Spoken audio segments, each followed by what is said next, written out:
This week's episode of Here's What I Don't Get is brought to you in part by overly sensitive smoke detectors.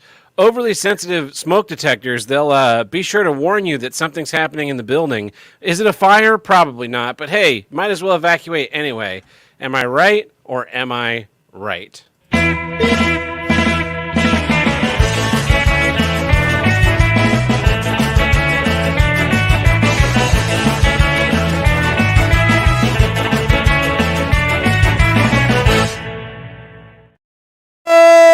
And welcome back to Here's What I Don't Get, from north to south, east to west, the only intercontinental podcast to tackle all of life's toughest issues, and the longest consecutively running podcast on the See You Next Tuesday podcast network and the Carl podcast network. I am your host, Ted Burt, in the most dangerous city in America, and calling in from way south of the equator, it's El Chaco. Oh, love me and chatter. Hey, man, how's it going? Doing well. How are you? I'm having a day, man. Real fun day. Yeah, I am too. I'm glad we're able to do this. As you saw from my bleak fast.com upload speed, download speed numbers, I wasn't sure if this was going to happen or not. I still don't. So if I drop off and freeze, hang on a second. I'll do everything I can to get back on. But we had our internet drop off on Sunday, and then I got back to the guys about this right away, and then they're like, yeah, we'll have it fixed tomorrow, and then that was yesterday, and then it didn't get fixed, and then today we were out most of the day. I thought, okay, it'll get fixed in time for the show. They know I'm doing this show. They know it's important to me to have proper download speed and upload speed to be able to pull this off. Mm-hmm. And they're sending me photos of guys climbing up cell phone towers to show me they're doing something, but fuck, they couldn't get it fixed in time. So I've got a 3 megabyte per second, if I'm lucky, download speed, but for some reason an 18 megabyte per second upload speed. So you'll hear me just fine, but you come in all choppy and shitty for me. So that's how it's gonna be. Of course. But yeah, I started my day at 8 a.m. in the hot shop, and then blew glass for 3 hours, and then thinking that I was going to just run to Home Depot and pick up some stuff and then get to work, and I was going to shower at work, and then I had some stuff to do in the office. Instead, I finished class, I pick up my phone to a lot of text messages and emails, one of which was let's jump on a staff meeting real quick at 10 a.m. And I was like, well, I didn't fucking see that until now. and there's oh, we need to go to IKEA and pick up our IKEA order of stuff. So in my mind, when I say that, what does that mean to you? What's that? Sorry, it chopped out for a second. So in your mind, what? We had to go pick up our IKEA order of some furniture that you bought to spruce up the green room and some new office furniture. What does that phrase mean to you? To pick up office furniture? Yeah. You're picking up from IKEA. Picking up means that it's already picked up and ordered and it's waiting for you, and you just go with a ticket and go, yeah, this is me picking up my order. That's what you wanted, right? That's exactly what you got, right? That's what I thought we were doing, but no, we had to go into the warehouse and find the stuff we wanted, and then go through this whole tax exempt process. And I was like, I thought we ordered all of this online. The only reason why I agreed to this, showroom? We didn't go through the showroom. We went straight to the warehouse section where you can buy 1,000 forks. The other thing that's fucking incredible to me about IKEA that is so, my boss bought a lamp for her office, right? And turns out the lamp is just a base and an arm that holds a light bulb. Oh, that's it. No shade. You have to go and pick your shade from the thing, and then you pick the light bulb you want. So the box says max 13 watts on the box. We're looking for all the light bulbs for a 13-watt light bulb. Smallest light bulb they have is 15 watts. So finally, I walk over to the display model and pull the light bulb out of it and look at it. It's a fucking 15-watt light bulb. Why does that say it on the box? And so, yeah, that was a whole fucking ordeal. So I ended up not, get that took bombing Sweden. Yeah, that took fucking forever. After my Home Depot pickup that I did, then I went to the IKEA, and the Home Depot pickup was relatively pain free. But then there's like assembling IKEA furniture, and finally I was like, all right, I gotta go home. I get home, I've just been sweating all fucking day. I am drenched in sweat, and I don't know if you have this problem, but I have this real problem where if I if I shower too soon after being sweaty, my body doesn't like, yeah, it doesn't figure out that I've cooled off. It's like, oh, well, it must be need to sweat some more. And so I will just get like, I'll get just as sweaty as I was 5 minutes after a shower. So like I got home and I sat around and cooled down back to ambient temperature before I showered. I don't know why it's like this, but it drives me nuts. Absolutely. This show should be renamed Here's What I Don't Sweat. Because we definitely have that's a similar problem. Yeah. The other funny thing was last week I set off the fire alarms at my work by taking a shower, and not even a hot one, like a lukewarm, tepid shower. Apparently, they put in this very small dressing room, they put a smoke detector that can be triggered by water vapor. So, yeah, I turned on the faucet the day before I had taken a shower, and it was ice cold. So the next day, I turned on the hot water and let it run for about 15 minutes while I went and did other stuff. And then I got back, and it was like going bananas. Just barely. No, it was just barely above ice cold. And I was like, well, I guess that's the state of the hot water in this building. So I got in the shower and I started showering. And towards the end, I don't take like a long shower. It's like a 5-10 minute shower. Towards the end, it started to actually get to a point where I was like, oh, this is warm. This is a little nice. And then the fucking fire alarms start going off. And so I finish my business in the shower, turn off, get dressed, and I step out of the dressing room, and a police officer's walking through the back, and she turns around and sees me, and she's like, what are you doing here? I'm like, well, I work here. And she's like, well, do you hear that there's a fire alarm going off? I'm like, yeah, I was in the shower. I'm not going to rush out of there not wearing any clothes in front of all these I'm not going to burn workers. In the shower. Yeah. And then, so I'm about to walk out of the building. She goes, wait, you work here? Do you know which one of these areas is the dressing rooms? And I'm like, yeah, these are all the dressing rooms. And she was like, you were taking a shower in the dressing rooms. Yeah, I was. So I evacuated a whole building with just wanting to not be a sweaty mess. Nice flex. Yeah. Oh man, at least you know your building's got fire alarms and that the batteries are up to code. That's true. But what was funny was, so the fire alarms are going off, so I just grabbed my helmet and I walked out of the building and I was like, all right, I'm going to lunch. Like, I set off the fire alarms, and then I got on my motorcycle, and I'm literally riding out of the parking lot behind the fire trucks going back to their station. It's like, la, la, la, la, la. I went to lunch. I had 5 root beers. It was awesome. Ooh. You had 5 root beers at lunch? Yeah, it's this place that does like bottomless root beers, and they're smallish, but they're served in a ice cold frozen mug. Uh-huh. So I order my food, I order my root beer, and she brings the first one, and I pick it up, and the root beer is so fucking good. It's just the best. I pick it up, and I'm just like gulp, gulp, gulp, gone. And before she can kind of turn around, she's like, "Do you want to stick with root beer?" I go, "Yeah." And she brings another one, and I fucking slam that one down too. It was so refreshing to have such an ice cold root beer. You're gonna hate it down here if you come to visit me. This is the land of no root beer. Like there's no root beer anywhere here. I'm out. It's a sad state. Like I occasionally you might get at this place called Global Trading, but that is like some old ass, like been on a bunch of ships root beer to get here. So I wouldn't trust it. But yeah, brutal. I see. I can't drink soft drinks that much these days. Like I try to have like Coke. Like I bought because we're having a Canada Day party. It's sort of like an anti-Canada Day party, but we're having a Canada Day party this weekend on the 1st. And we ended up buying some like pop bottles here, right? And like you have the option of the plastic kind, or you can get the old school like glass kind, right? And there's this weird thing in Paraguay where like deposits are like they make people freak out. So like for example, like to have gas for your gas stove, you have to have like a gas tank. And like that's fine once you have a gas tank to like you go into a place and they'll just give you a new one, like they'll just swap it out. That's not a problem.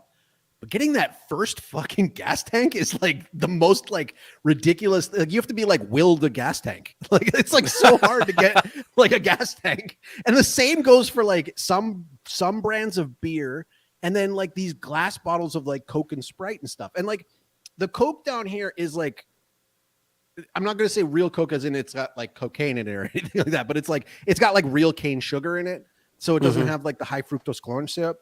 And so I thought, okay, I'm going to get some of this ahead of time for our Canada Day party. And we bought them a little too early, because then like my kids like constantly like, can we open one of them? Can we open one of the pops? And like I'm like one of those asshole parents that like, you know, like pop for my kids is a very rare occasion. Like just like when we go to a restaurant, like, no, they'll be having soda water, just like their parents, soda water. Yeah, that's what we like. We like bubbly drinks, don't we, kids? But like, we ended up opening up the Coca-Cola, and I hadn't had a Coca-Cola in a long time. Like I hadn't had one in forever.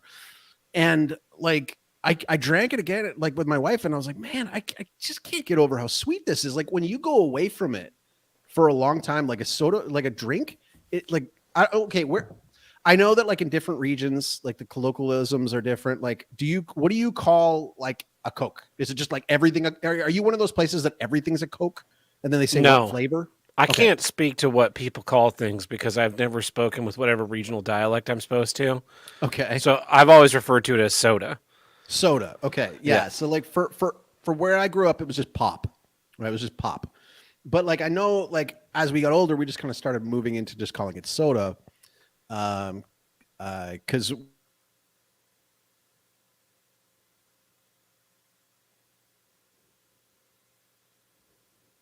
Because of what? oh my. Okay. No, we're back on. Okay. So, anyways, yeah, I was briefly mentioning to you why our day was a little bit shitty today. We had moved like last year out to the new place, right? Mm-hmm. I like that. Anyways, so we moved out here a while back, but then I had to like renew my driver's license and like move it I ended up moving it from the place that it was originally issued from to where I am now. But this was like back in April, and we went to go and do it, and they're like, actually, no, you have to cancel your old license, and we issue you like a cancellation notice, and then you go to your new place, bring the cancellation notice, and they'll renew it there. So we like did that in like mid-April. That sounds stupidly convoluted, just like an international police organization would. Yeah. Just wait. Just wait. So we go and we do this, and we get the cancellation notice. We bring it to the new place. We're like, okay, new license now, please. Like, we just want to like pay you and just move on with this. And like, oh no. See that list over there on the side? You need to have all those things. Now the list included, we need a blood test to show what blood type you have. What is this, a real ID? Holy shit. You need a blood test to show it, because like if you get in an accident, we need to transfer blood into you. We need to know what kind of blood it is. So we need a blood test to show what kind of blood you have. We need to have proof that you've had a psychological test, a vision test, and a sound audio test. You need to have a course with the volunteer fire department, and you need to pass another driver's course. And you need to have a statement from your local police department that says you live here. Okay. So, and they're like, you have until the end of June to do all that. For now, you can use this little provisional certificate that says you're in the process of doing that. And I'm like, okay. So, you know, like my father-in-law was here in April, like right after we started doing that. So we kind of put it off. And then in May, like stuff came up, and like we kind of put it off. And we're like, okay, well, you know, it shouldn't take forever. So like we started doing it like a little bit in the last little bit, like got the blood test, and then went and got the life and residency certificate from our local police department. And like there's this weird thing. So like we live right, like literally like the street behind my house is now the state border, right? So Okay. we were in one state before, but then there was some gerrymandering that happened, and now we're in a different state. And so, okay, whatever.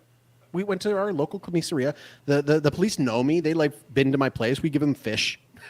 Like we're friends. We're good. Get all that. Go to the fire department today. Go and sit through a thing. He teaches me how to use a fire extinguisher. I donate to them. I go and I do my vision test and my hearing test, which was basically like the lady asked me, "Hey, do you need glasses?" And I was like, "No." And she's like, "Bang. Okay, you're good." We go to the driver's course place. I pay the man. He just goes into another room, fills out all the stuff for me. He's like, yeah, you did the thing. Okay, great. We got everything. We got everything we need. We go to the municipality. We get there. Now, when we had gone there the first time, we gave them the cancellation notice. Mm-hmm. And they gave us the certificate, which says on it, they gave us the cancellation. The cancellation notice, yeah. Yeah. She asks us, where's your cancellation notice? I said, you have it. And she says, no, I don't. I said, yes, you do. It says right on the thing that you have it. You took it from us. She goes, I didn't write it down in this book. I said, but you did. But you have it. No, we don't. And she also looks at our life and residency thing. And because the police commissary is in the other state, because we got moved into their state, she says, no, you need that thing from a police department in this state. That one won't do.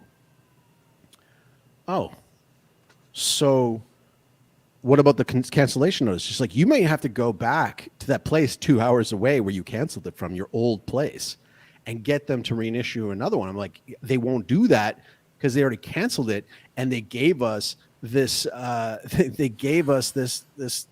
this piece of paper that you lost. Mm-hmm. And she goes, well, I didn't write it in my book, so we don't have it.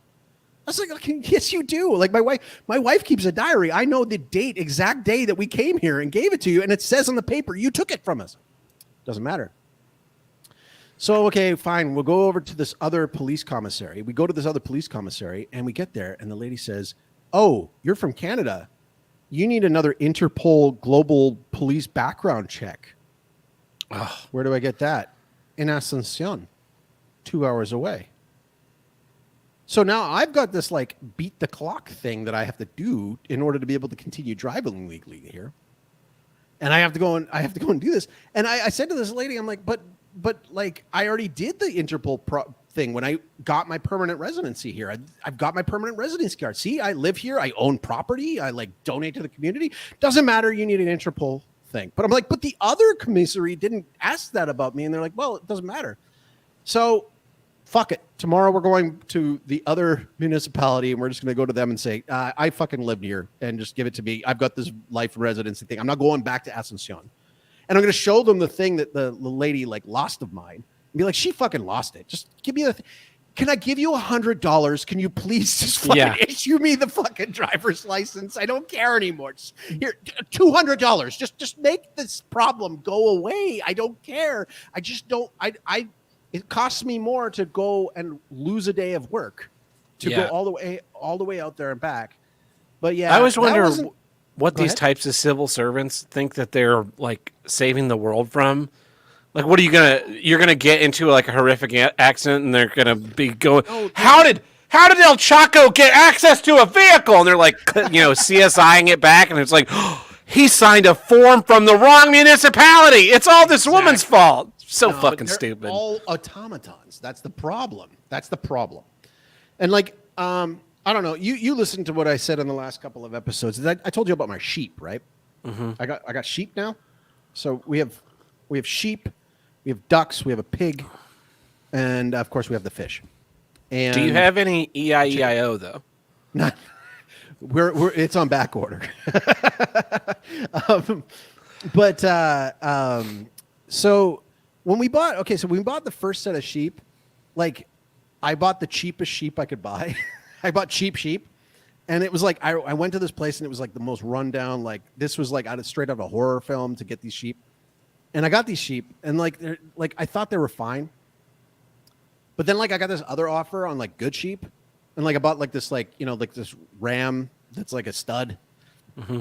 and then I got like a pregnant ewe, and like it was so funny because like I paid my employee to go and get them back in our truck, and we like passed them on the highway. I was looking, I was like, hey, they looks like they only have one sheep, but I heard the story afterwards. The ewe was like terrified and was like totally like hunched down, like hiding in the back of the truck while she was riding. But the ram, this guy's a fucking killer, man. This guy's awesome.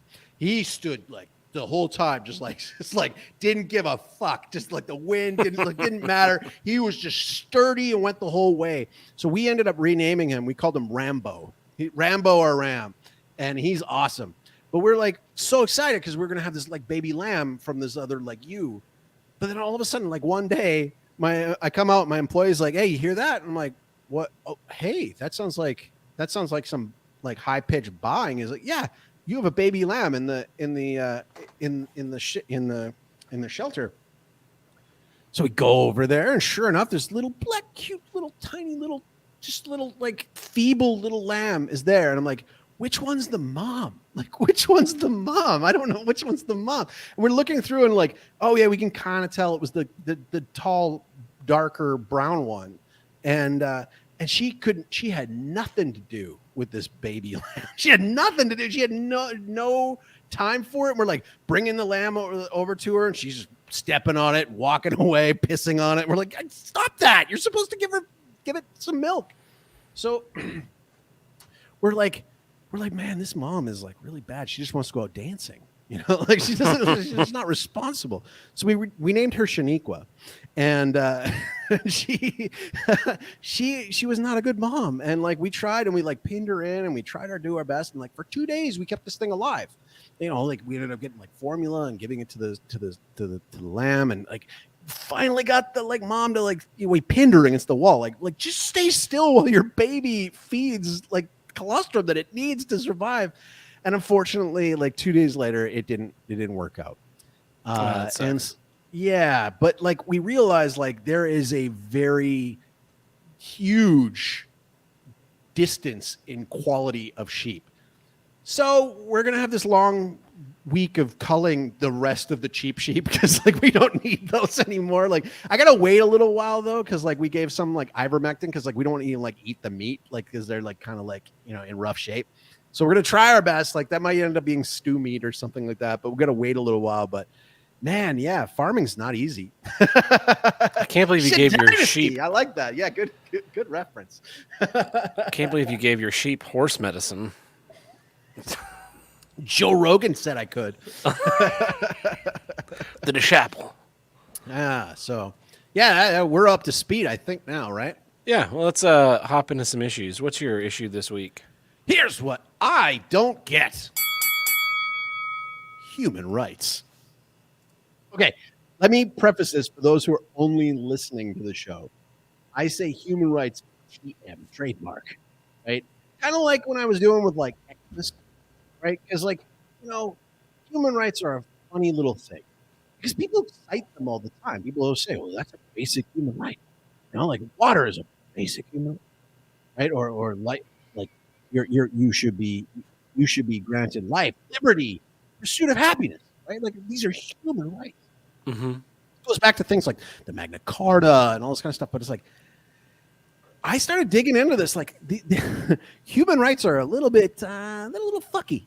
They're a little bit gray area about certain things. Like you can't really pin them down. And the reason why this kind of came about. Now I sent you an image. Did you load that image up ahead of time so that we can throw it on screen or no? Yeah, I've got it here. All right. So I, as you know, come from a wrestling background, and I had been talked into getting into a group with a few of my friends, or with another guy who was another wrestling manager guy, and he had gotten like canceled for a whole other reason. I don't want to give too many details on him because I don't want to give away his identity. But is it Vince McMahon?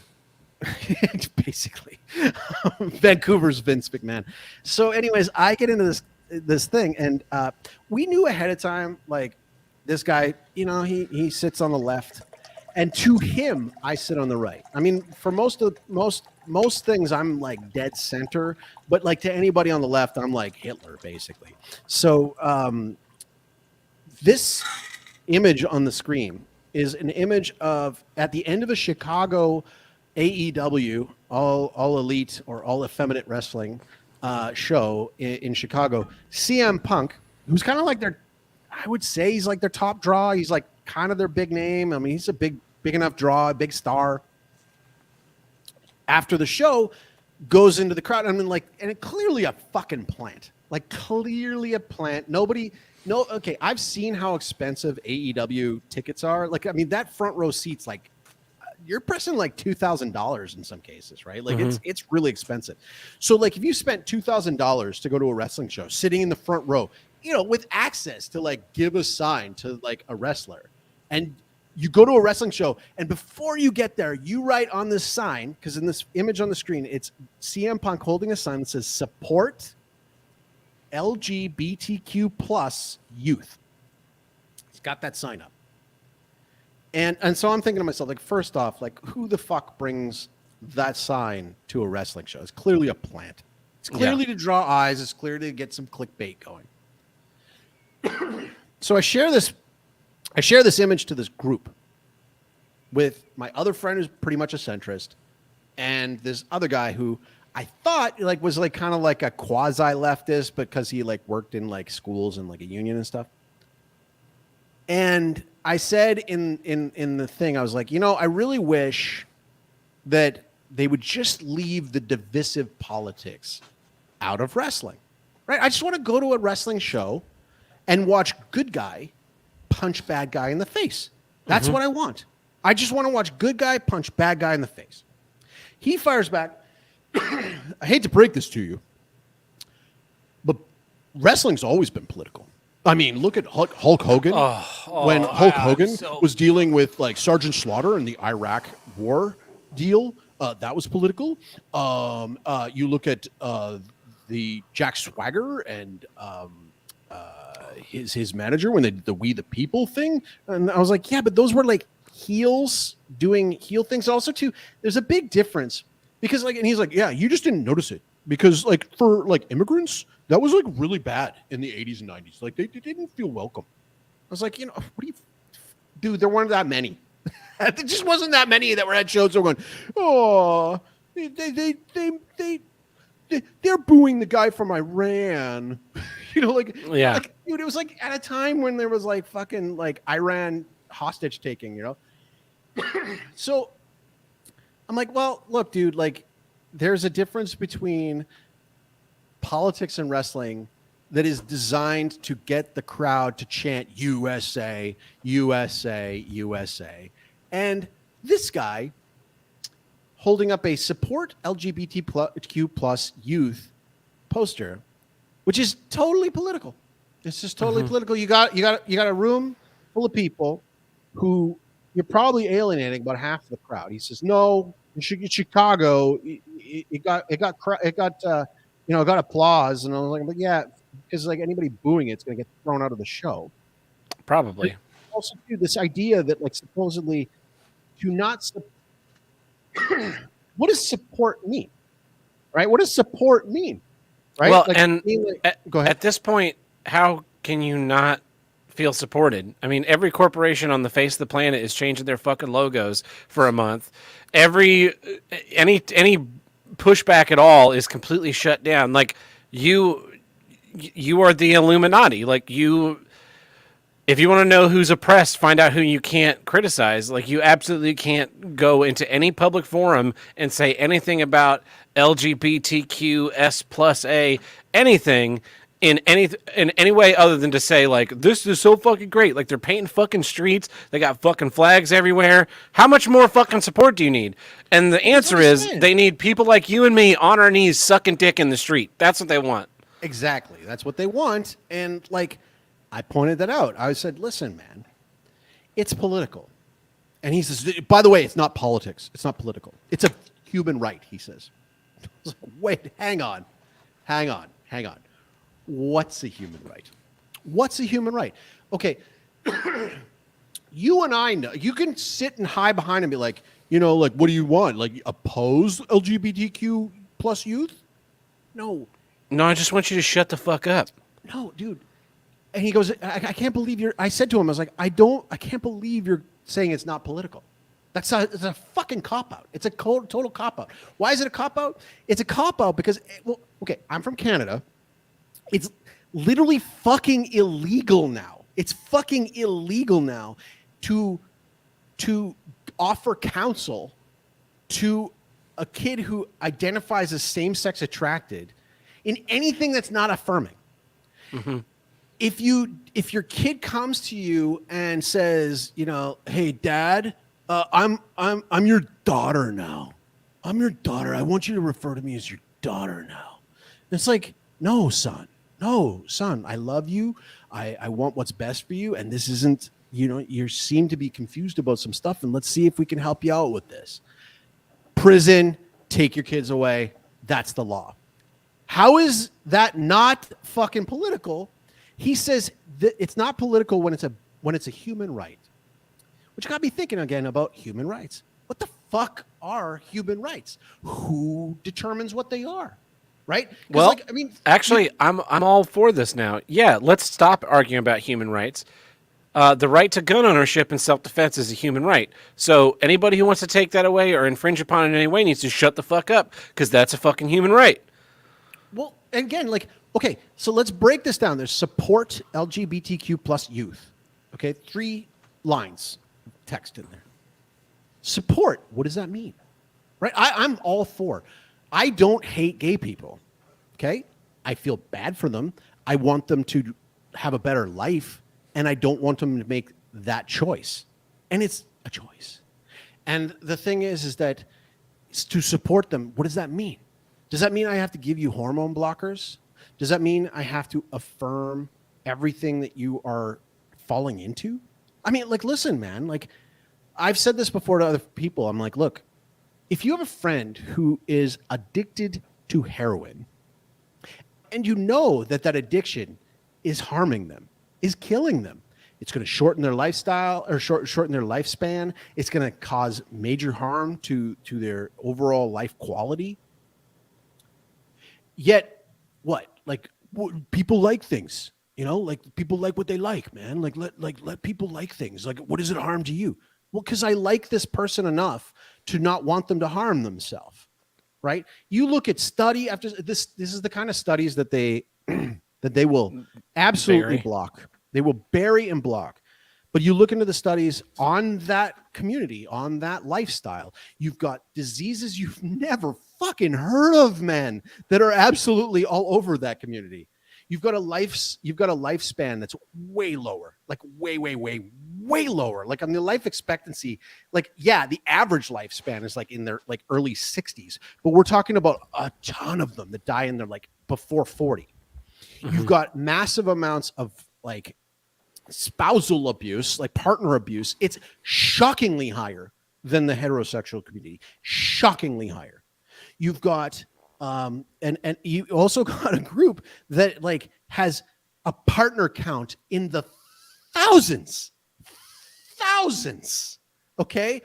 I'm not talking yes, we all have that friend who's they've got their partner and everything's fine and everything's good. And but if you actually talk to these people, so many of them come from an abused background. They were abused as a kid. They were sexually molested. They were but they have to internalize it and own it and take it and make it and be no, but I liked it, so it was mine. And this is why you have this support. The fact that it has youth on there, what does that mean? What does that mean? Does encourage it, buy them a dress, do all that kind of stuff? But it's their human right. What part of that is a human right? I'm not talking about being in fucking Saudi Arabia and tossing people off of a fucking building. I'm not talking about that. That is not at all what I'm talking about. What I'm talking about is, where is the line? Who determines what is a human right? You look up what is a human right, right? You look up what is a human right. You look at the United Nations Declaration of Human Rights. right? And then what does it say in the first line? such It's a like joke. every man is equal. I'm sorry, they're not. I'm sorry, they're not. They're not. I wish that were so, and I wish that the elites even believed that it were so, but it's not so. We know it's not so. Nobody's equal. Nobody's equal, right? You have people that commit immense crimes and nothing happens to them. They get away with it all the time. That's not equal, right? You got people in Canada who refused to get the vaccine and were denied their rights of transportation. They were denied entry into certain provinces, right? That's a fucking human rights violation, right? You should have the freedom of mobility. But no, see, because you have these little fucking clauses in this human rights thing. These little clauses that allow or disallow you, they can just take them away at a whim. But here's the thing about rights. Rights are supposed to be inalienable. Rights are supposed to be permanent. They're not supposed to be whimsy, flimsy, like stuff like this. And for whatever reason, nobody can define them. Who gives them? Who takes them away? Right?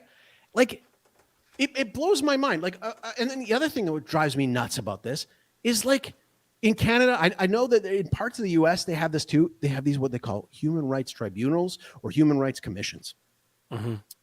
And there was a guy. The guy's literally name was Guy, who was a stand-up comic in Vancouver, and I think this was like 2011. And he was the host of a an open mic night or something, some stand-up open mic night, and like he had a group of people because they had people come in and sit in the thing, and they came in and they were chatty and talking throughout the whole thing. They were talking throughout the whole thing, and it was a table of lesbians. And so if you've ever been to a show and there's a heckler, what does the comic do? He insults the heckler. Yeah. And he was telling them, fucking just like knock it off, like tone it down, like knock it off. And they wouldn't. So he started going into his anti-lesbian humor. He called them ugly dykes. And this is why you can't get laid, or you can blah, blah, blah, blah. He wasn't a good comic. He was guilty of not being funny. But the Human Rights Commission, so she went and complained about it. And she got awarded $15,000 from this guy because she couldn't go to work the next day. She was so traumatized.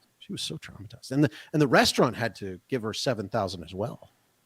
And it's like, dude, again, like who determines what is a human right or not?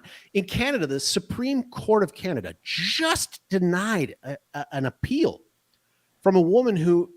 Oh, they didn't deny the appeal. Is this the one I'm thinking of, where they won't give her the organ transplant? Yeah, they won't give her the organ transplant. They won't even hear it. So they're not even like it's not that they denied an appeal, it's that they're like, this isn't even worth our time. Exactly. And no, even worse than that, they made her fucking pay damages to the Alberta Healthcare Services for the time that's fucking going insane. into it. So this dying woman is now on the hook to pay for this bullshit. You know what she should pay that fine with a Ryder truck. You know what I mean?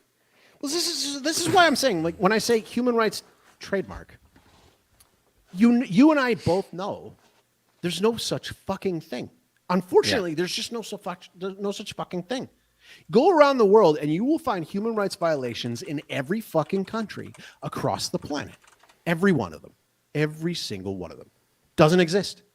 And so to pretend that they exist, and they only trump it out when, like, so-and-so wants to, like, okay, in the United Nations Declaration of Human Rights, it says you have the right to religion. Mm-hmm. Right? But you go and you look on Twitter right now, and you can find clips of the Pride Parade in Seattle. And there was a Christian guy reading a Bible in public with a Bible passage on his shirt. And that guy got accosted. That guy got two Bibles ripped from his hands and ripped up. He had like gay guys coming up like nude, basically like doing the splits in front of him, just accosting this man constantly. Where's his right to religion? Mm-hmm. Where's his right to religion? My church was vandalized. My church was vandalized before I left Calgary, right? A whole whack of them were vandalized. We had churches that were burned to the ground. Where's our fucking rights? Where's our right to attend church? Oh, sorry, you denied us that right. You arrested pastors in Alberta. Fuck human rights. You don't believe in them, so I'm not going to believe in them either. You know what I'm saying? Like, it's super commie about this. Like, if they actually mattered, and if we actually could point to them, like, no, at least at the end of the day, we could say this or that. But like, you proved to me you don't give a fuck about human rights because you denied that woman an organ transplant. You denied my religious right to teach my children what is a mortal sin and what is not a mortal sin. You denied my priest the right to talk to one of his parishioners who might be suffering from same-sex attraction to maybe try something else that isn't just going around sucking as much dick as you can fit in your mouth. Maybe we have a problem. Maybe we don't have human rights at all. Maybe human rights are a fucking joke. Right? Because the thing is that like nobody's enforcing them across the board. It's just namby-pamby. It's just gray area. And well, so they create new ones. So now there's this whole push that having high-speed internet access, this is a big Biden push, is a human right, and that everyone needs to have high-speed internet access. But the crazy thing about that is, right, so it's like, okay, well, if everyone needs to have this fundamental right of high-speed internet access, I'd like free high-speed internet access, please. Here's my address. I live in St. Louis. You guys can just pipe the line right into the basement. I'll figure it out from there. And they're like, whoa, sir. You earn way too much money, and you are white, and you have the wrong genitals in your pants, so you don't qualify for any of this shit. You can go pay AT&T $80 a month, you fucking cunt.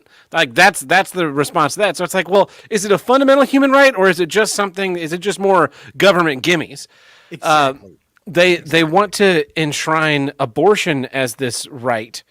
That's another fucking one that comes up. That one drives me fucking crazy. And it's weird because, and I'm really, I don't want to have the abortion debate. I believe that the abortion debate only exists to distract us from real issues. And that's why, despite 50 years of Roe versus Wade, the Democrats did absolutely nothing to try and turn it into a constitutionally protected right. Because as long as it was this boogeyman that they could wave and go like, the Republicans want to take away your abortions, the Democrats would go out and vote. And the Republicans could go like, we're going to end all abortions. So the Republicans would come out and vote. And they don't actually fucking care. They don't actually care what's happening. There's no nuanced debate about it. It's not a discussion that's even worth having, but they frame it as if it's this human right to have access to abortion. And my fundamental problem with that is there are about 100 ways that you can stop the bullet before you need to kill the kid. And there's no discussion about those things. It's only like, we need to fucking kill the kid. We need to kill the kid at 8.5 months. We need to have that ability. And it's like, well, I don't know. Maybe there's somewhere in the middle we could meet on that, but it's all or nothing. It's so fucking ridiculous. And it's fucking ridiculous to frame it as if it's this human right. And because, well, whose fucking human right is being protected here? Yours or the kid in the oven? Like, which one's which? Well, so that same fucking guy that I was getting into an argument with about this, it ended everything. We are not talking. Like, this is just like, it's over, right? And I get it. Like, the guy works with autistic children. You're gonna deal with a lot of kids with confusion in that category, right? And so the thing is that I came in and I was like, look, man, I don't hate gay people. I don't. I hate it when people push it on my kids. I hate it when they push it on other people's kids. I fucking hate that. And like, we can have that discussion. But the thing is that like this sign that says support LGBT plus youth. Yeah, see, he said it's not political. I say it is. I say it absolutely fucking is. Because I can't support them in the way that my beliefs and my beliefs would support them. So, you know what I mean? Like I can't talk them out of something like this. The other wild thing is we have all of these rules about like at what point you're allowed to make a decision, right? And in this country, you can't drink or smoke now until you turn 21. You can't enlist in the military until you're 18. You're not legally considered an adult until you're 18. The age of consent varies across the country from like 16 to 18, depending on various factors, right? Everybody says your brain doesn't stop cooking until you're 25, and that's when you rent a car, you're paying a premium until you turn 25. And yet, with all that, like the whole idea is that we're going to protect like the innocence of youth and let people like naturally develop and grow as they want. And so you won't let a 10-year-old smoke, because we have all of this science that shows that smoking's bad for you and like you shouldn't be smoking, and that's why we have these very stringent rules about when you can buy smoke. You wouldn't let them like just start downing whiskey. Like if your 10-year-old came into your kitchen and said, "Dad, I identify as an Irishman," and I just want to fucking start slamming whiskey into my face like it's going out of style, you go, "Get the fuck out of here." I'd be like, first off, you're only an eighth Irish. And secondly, I've never been more proud. Sit on down, son. That's the. No, but like these thing, chemicals do the same kind of like. You won't let a kid smoke. You won't let a kid drink alcohol. You're not letting your kids. You don't have your kids drinking a lot of soda. Like parents will limit having screen time or not having them like drink coffee or caffeine, and because it'll stunt your growth. And yet it's like, I want to start taking pills before my body has gone through puberty to stop that from happening and change my gender. And it's like, well, fucking sounds great. You seem to know what you have going on. Like when I was 5 years old, I wanted to be Batman.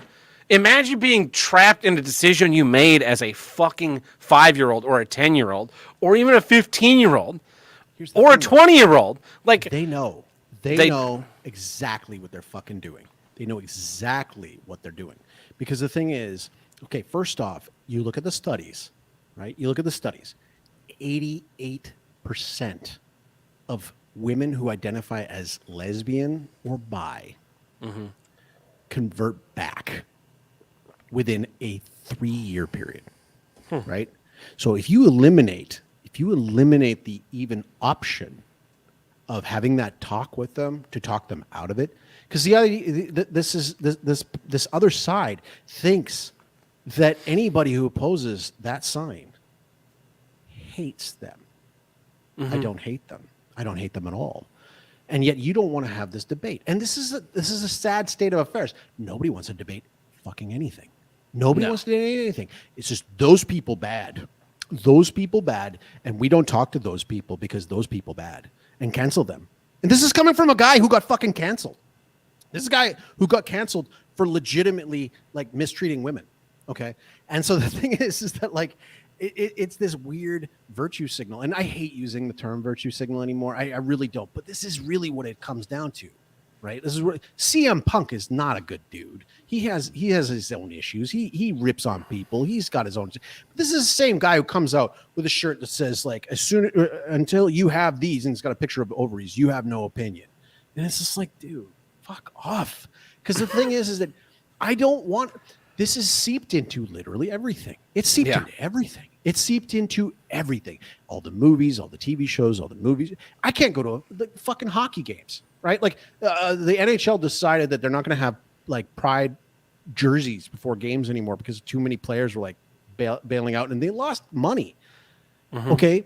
But the thing is like everything needs to be political apparently now, every single thing. And what is so fucking dishonest to say that that's not political.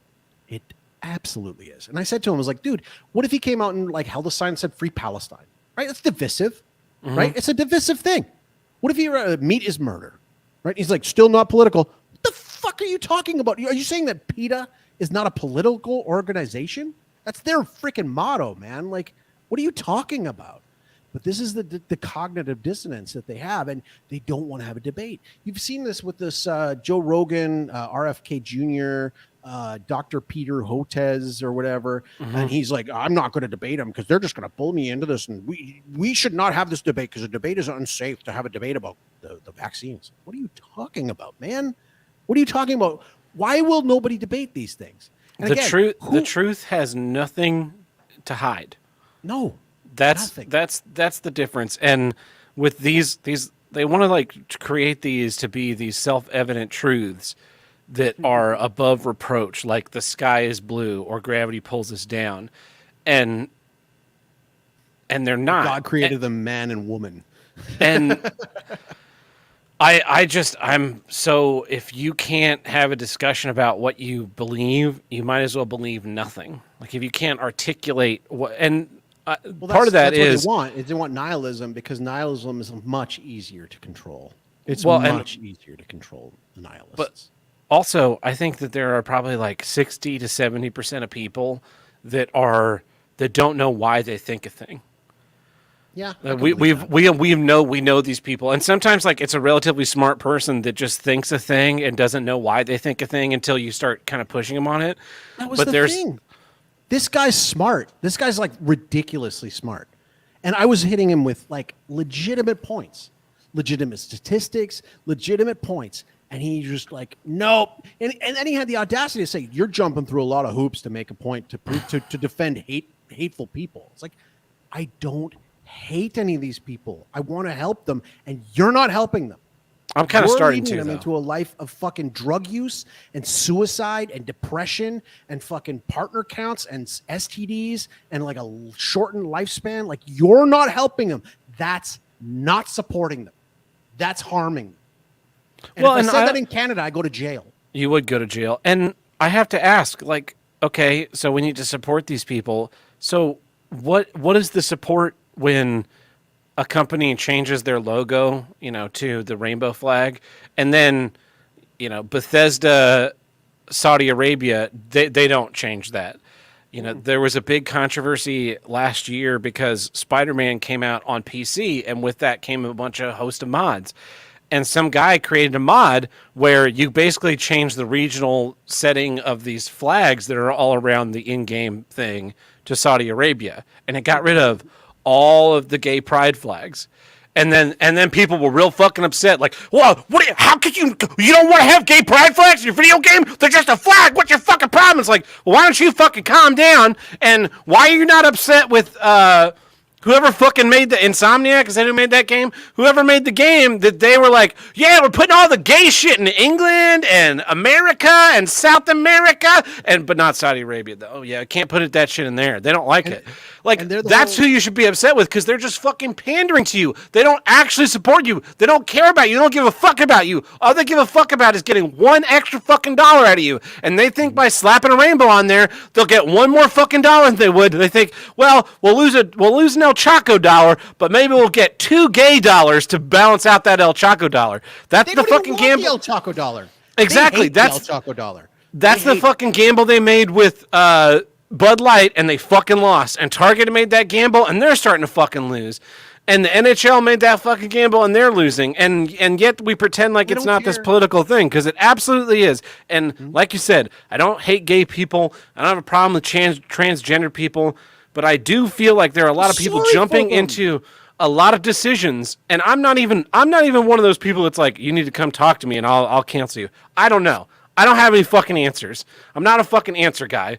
But I do think that there's like a lot of people making hasty decisions, and that really terrifies me, because I a lot of times I come across as like almost compulsive and jumping into an instant and making like random decisions out of nowhere. But in the background, like, I process things for a long time before I like really jump into something. Oh, yeah. Like I got this tattoo, and I'm sure to a lot of people it seemed like a whim. Like, I just fucking ran out on his birthday and got a tattoo. What a wild thing! Like, I've been thinking about this exact one for 5 years. 5 years it's been on the back of my head. People like Tim know that. Like, I've had that conversation. But to people that don't really know me, it's like, oh, well, why'd you just ran out and did a thing? Like, yeah, it does seem like that. And I think that kind of like hesitation, that testing the water kind of thing out, a lot more people would benefit from having a little more haste in the things they do in their lives. Well, and that's the thing. Like, it's like, we aren't allowed to have that conversation. You are allowed to dehumanize my position on this. Because I said to him, like, I was like, dude, like, what about, I'm traditional Catholic. I'm traditional Catholic. Not a modernist Catholic. I'm a traditional Catholic. I follow the Council of Trent catechism, and I want what's best for everyone. I don't hate anyone. And he's like, I'm a traditional Catholic too. I was baptized Catholic, went through K through 12 Catholic school. I'm like, no, you're not though. I said, no. Like, okay, think about it from, how is this hate when a person fully, firmly believes that your actions are going to lead to eternal damnation, which is a concept that a lot of people can't fathom and want to put out of their head. They rather not think about it. They think it's hateful to think about it, like we made something up. But like, if you're so empathetic to worry about how other people feel that they don't get offended, why don't you, for a second, maybe consider that this other group might have what they think is your best interests in mind, and they don't want you to suffer an eternal damnation. They want to help you out. They want to help you out. They don't hate you. They want to help you out. And he says, well, you know, like, I mean, nobody, like, keep your religion out of my politics. It's like, you're not. Your religion is, and like I brought up about the abortion thing, and he's like, science has already proved that it, you know, like it's not a human. What are you talking about? What is it then? What the fuck is it then? If it's not a human, what is it? Is it an alien? Is it a turtle? What is it? It's okay. But like the main thing that I had to say about this was like, this guy is like, he's like a fallen away Catholic, which is my least favorite kind. I can't stand fake Catholics. Like, more than atheists. Can't stand them. But the thing is that and by can't stand them, I can't stand the attitude, because they're so stoneheaded. Like, you can't get through to them on anything because they're like, I know better than you. It's like, dude, like you're in fucking trouble, man. This is not good. And like, it really got really fucking heated. And like you're saying about the, like, you know, thinking things over, or like, you know, not being impulsive, dude, this one ate me up. I after that, like, I had to think about how I was going to respond. Like, I mean, because like I was being called a hateful person, and I know I'm not. And when I was explaining my position, it was like that's like, you're jumping through a whole bunch of hoops. You're doing mental gymnastics. I'm like, I'm actually not. It's very simple. It's very simple. The way I think about this is very easily explainable. Your side is the one that's going through the mental gymnastics. So, anyways, if there's an issue that's going to get us kicked off of YouTube, this one's the one. We lost 2 viewers already. So, you know, this is my issue. Human rights, man. I put it out there as TM because human rights trademarked. Because please, somebody try to define it. Who gives them to you? Who tries to? Who enforces them? You know, there's human rights violations all over the fucking planet, and it really just seems to, like, you know, be a matter of convenience. I don't know. I think we all know who human rights come from. They just don't. They've tried to secularize it because they're God-given rights that among these include life, liberty, and the pursuit of happiness. And they're like, no, they're human rights. God didn't promise you high-speed internet, or that you could cut a child out of your belly, or that you could cut your dick off. You know, like, I'm sorry. It's just not part of your God-given rights. They come from our humanity, and now they're human rights. The good news is, I've got good news for you, is that in 2152, the Fundamental Declarations of the Martian Colonies will be published, and maybe then they'll finally get this fucking human right definition shit correct. Man, we only have like 129 years. That's awesome. Okay, anyways, so that's my coming in hot issue. I'm so glad your issue is not going to be as political. Yeah, maybe it will. We'll see. We'll find a way. My issue is the 2020 election. Here's what I don't get: the 2020 election. A lot of things. You ever wonder about what kind of happened in there? Totally kidding. Well, okay, go back to that. Okay, real quick on that one. Like, you guys are all big about human rights, yet you threw a grandma who moseyed on, like, after the cops and the security guards were like, "Yeah, come on in," and like we've seen it on video. Like, come on in and take a look at in the government building here. Yeah, come on in, just have a look see. You know, like, stay within the rope lines and stuff like that, and like you'll be fine. And there's a bunch of them still in prison. Where's their human rights? Like, well. Fuck. All those videos of the Capitol Police just inviting them in and letting them go about their business, those are all deep fakes. So, I watched those deep fakes live as they happened, and Anyways, Technology CGI is getting incredible these days. Anyway, that brings us to the middle of our episode, which means it's time for... This episode is brought to you in part by the Ricada News Network. Definitely not fake news. Well, El Chaco, I've got some news stories from us here. Here's one from South Africa. Pretoria, South Africa. A 43-year-old man is expected to appear in the Kempton Park Magistrates Court on Monday after he was arrested at the OR Tambo International Airport where he was allegedly attempting to smuggle lion bones out of South Africa. Captain Bonnie Nwaxmalo, spokesperson for the Hawks in Gauteng, said the man, who is a foreign national, was arrested on Friday when the Bidvest security guards at the major airport discovered suspicious items in his luggage. The Germiston-based Hawks Economic Protected Resources members were alerted, and the luggage was opened and lion bones were recovered. The man was about to leave South Africa for Qatar, or to Vietnam via Qatar. And these bones, like I'll share for the people watching us live, I'll share the window here. So the bones, they were like wrapped up in packing tape, and then I guess they cut them open and piled them into the suitcase. And this image of them piled in the suitcase, this is like the picture that's the headline of the article, as if this guy just like had his roller bag and was just like, yeah, just stuff all these fucking lion bones in here. What the fuck are you going to do with a suitcase full of fucking lion bones? You got to make a big ass stew is what you're going to do, baby. Lion stew. You got yourself a stew going, baby. Yeah. So this guy's going he's going to have a lot of explaining to do, basically, is where we are there. I ain't lying. That is awful. Yeah. What else you got? Here's one that you may be interested in. A restaurant got a fake priest to spy on employees through staged confessions. Oof. The government says. The U.S. Department of Labor on Monday said that a restaurant company committed an array of workplace violations against their employees, including getting a fake priest to fish for confessions of workplace sins by staff.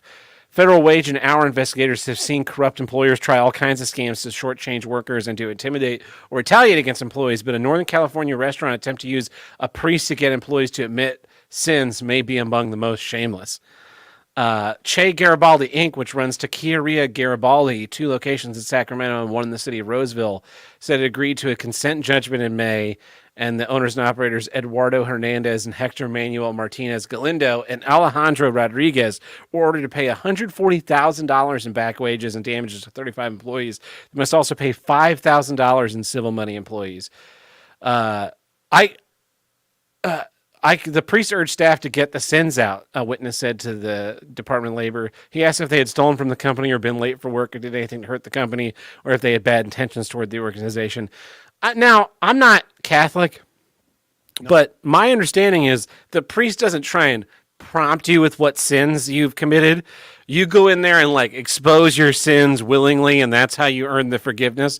Yeah, unless you're like confessing to like Saint Padre Pio, who had like the grace of like perfect knowledge of people's sins, and like would be like, he'd be like, no, you're not done, right? Like he'd be like, no, you're not done. Like you got more. You're not done. You're not done. He wouldn't be like, but what about that time you took money out of the register at work, El Chaco? What about that? Do you ever do that? This is so sad. It's so wrong on so many levels because you're preying on dumb people and desperate people. You're preying on dumb people. So like, for example, like you made a really good point, and this is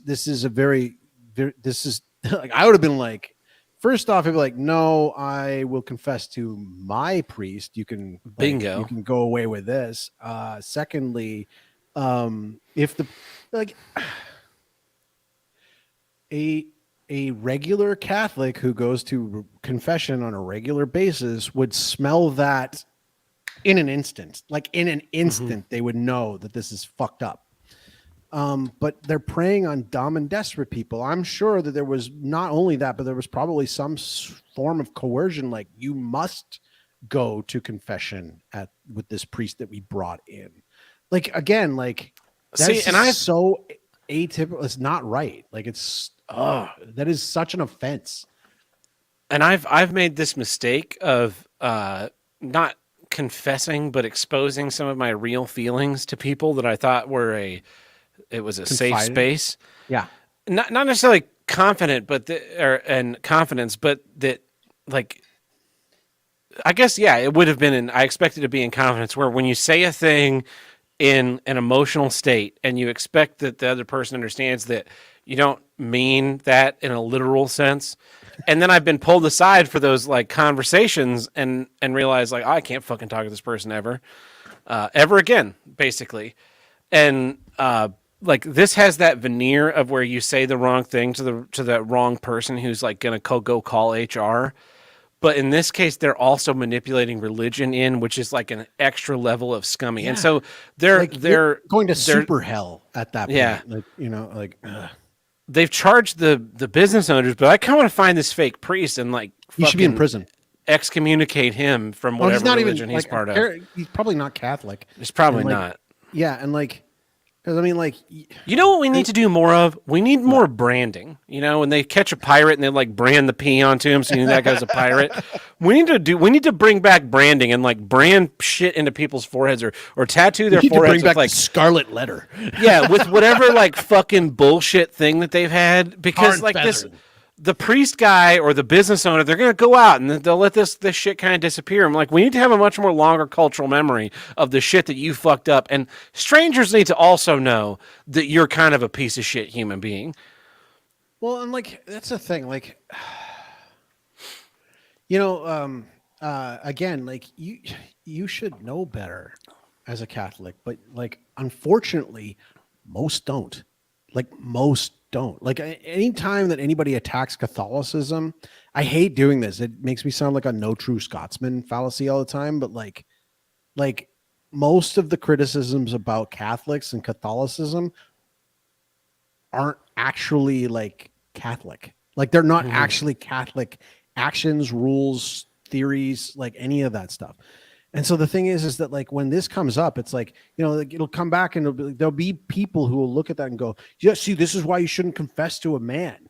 This is why you should only confess to God. It's like, no, see, like we have our reasons for doing it, just not like that. And yeah, it's like, this is such a huge violation because the concept of confession, there's what we call the seal, right? Like the confessional seal, like priests aren't supposed to tell anybody anything. Now, like, there's this misconception that, like, if you go in and you confess a murder, that the priest is going to be like, okay, you're good to go, out you go. Like, no, like, before he gives you absolution, he's going to be like, you're going to need to go and confess your murder. Like, you're going to need to go and turn yourself in, right? Like, you're not, like, absolved unless you do your penance, and part of your penance is you need to go and, like, show where the body is and, like, get yourself turned in to prison. Like, that's the rule, right? So the thing is that, like, in this case, like, again, like, as soon as a priest is like, have you ever stolen from this here establishment that we're in the back room of? Like, I'd be like, this is fucked up. I'm out. Like, that would be instant, like, nope. Right. But at the same time, I'd be like, there's ways to know who's a real priest and who's not a real priest. And it's getting vaguer and vaguer these days because, like, a lot of the Novus Ordo priests are not good. Not good at all. But like, yeah, this one is such a horrendous violation. This one, my wife read this one to me, and I was really upset by this one. Yeah. I've got one here. You actually sent this one to me. And this blows my mind because I hate these people. Fucking, you don't hate the gays. I hate the vegans. I fucking hate them so much. I think we should round them all up and go put them in a field and let them fucking eat grass. Macon, Georgia, a doctors group that promotes the plant-based eating and animal rights is making a fuss over the Macon Bacon baseball team. The Physicians Committee for Responsible Medicine has sent a letter urging the Georgia Summer Collegiate team to change its name. The group has also sponsored a billboard imploring Macon fans to keep bacon off your plate. Macon Bacon's glorification of bacon, a processed meat that raises the risk of colorectal cancer and other diseases, sends the wrong message to fans. Dude, instantly, I'd be making a call for it. I'd be like, all right, it's like 25-cent hot dog night that night. like just to like fuck them up, like 25 Exactly. cent like 5-cent hot dog, free hot dog night. Everybody gets free hot dogs all night long. And we're gonna slaughter a pig in the 7th inning stretch. The thing about like vegans is that I get it. Like you have some moral quandary with the eating of meat and you feel like you're a better person for not eating meat. That's fine. And you want to encourage people to not eat meat. You want to tell me like, Tab, why don't you try this veggie bacon? It's basically the same thing. And I'm all for that. That's kind of the end of the conversation. We don't really need to talk anymore after that. Mm-hmm. But they always take it to these absurd extremes where it's like, you can't call your little summer baseball team a bacon team. Like, why don't you just fuck right off, okay? Why don't you just fucking get in a boat and sail? Just fucking start sailing and just don't stop fucking sailing.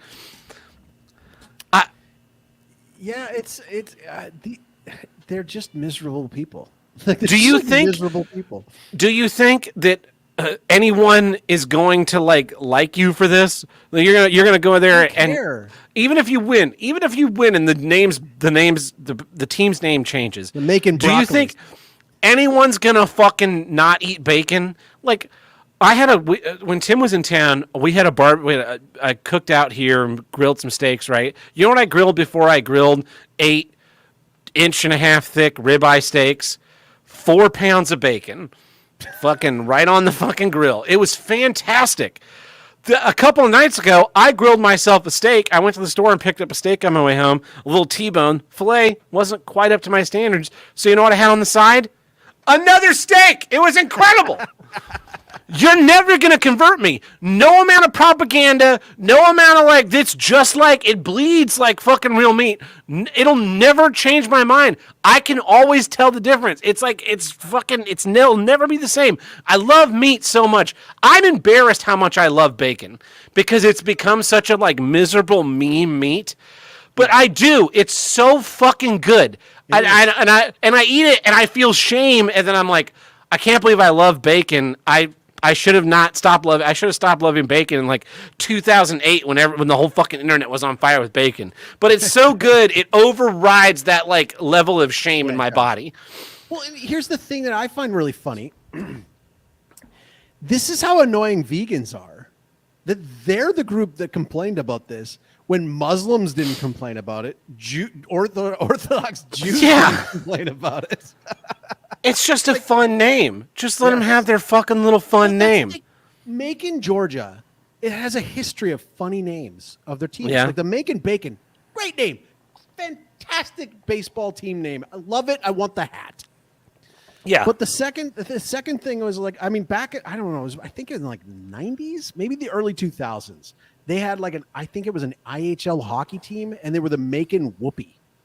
Right, which I thought was a great name for a hockey team. And then that was a funny name. Those are the two things that I don't know shit all about Macon, Georgia, except for that now they have a team called the Macon Bacon, and they had a team called the Macon Whoopee. That's all I know about them, and that's all I need to know about them because that shit's hilarious. So, anyways, I've got one last news story here from Canada. Oh, no. Well, actually, it's from New Zealand via Canada. A drug syndicate tried to smuggle tons of methamphetamine from Canada to Australia and New Zealand by hiding it in shipments of maple syrup and canola oil.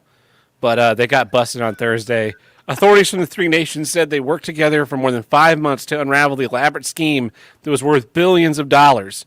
Authorities in New Zealand and Australia say they've made dozens of arrests and expect more to come, while Canadian authorities say they are still investigating the case and are not willing to yet provide any details. I feel like the Canadian authorities, they don't really care about the meth because everything's just the wild, wild west out there. But they're like, hey, you adulterated our beloved maple syrup, eh? You're going, yeah. Because we're fine with you taking our garbage canola oil everywhere, but the maple syrup, that's just a bridge too far out there. Well, that's probably more than the meth in some parts of the world, especially Sweden or something. Those people value Canadian maple syrup more than anybody. It's worth more than printer ink there.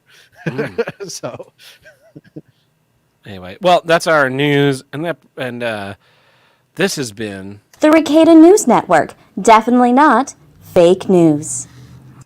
And that takes care of our legal obligations this week, but you know what doesn't take care of? A shipment of meth and maple syrup and canola from Canada. Yeah, if you want to get one of those, you can visit us at subscribestar.com/HWIDG, tip.hwidg.com, and patreon.com/HWIDG. And over there, we have 5 tiers. We have the $1 tier, which gets you access to each week's episode, and our mini-sodes where we talk about don't gets very small. We have our $2 tier where we throw the random bits and bobs we do now and again.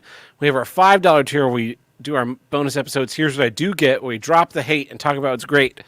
We have our $10 tier where you submit a film, we sit down and watch and record a facial commentary. Then finally have our $50 Spite Producer tier where you get a say in the show. That's right, you can demand a special bonus episode, a format change, reoccurring host, special guests, anything your heart desires that we can reasonably fulfill, we will do so. And I want to say thank you to all our supporters, big and small, on all the different platforms. Without your generous support, we would not be 344 consecutive episodes strong, unlike those other lesser, weaker podcasts.